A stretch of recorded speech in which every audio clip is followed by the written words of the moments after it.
Мен балалар жасөспірімдер шығармашылық орталығының жалын патриоттық өлкетану үйірмесінің шәкірті Омералиева Сабира.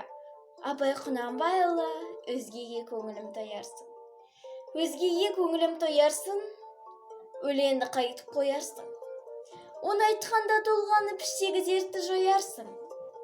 Сайрада зарла қызыл тіл, қара көңілім оянсын.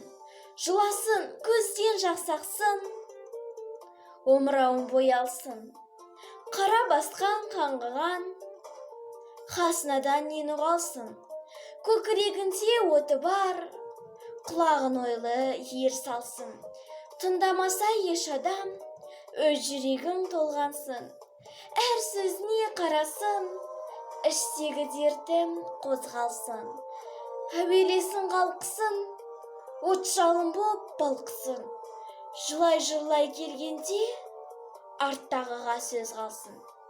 Мендей ғарып кез болса, мойнын салсын, ойлансын. Қабыл көрсе сөзімді, кім таныса сол алсын. Не пайда бар мыңнадан, сыртын естіп таңдансын. Оғандағы бір есті, ішкі сырын аңғарсын. Өздеріңде ойландар, неше түрлі жан барсын.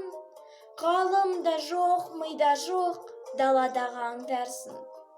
Жүрегіңмен тыңдамай, құлағыңмен қармарсың. Соны көріп соларға қайтып қана сарнарсың.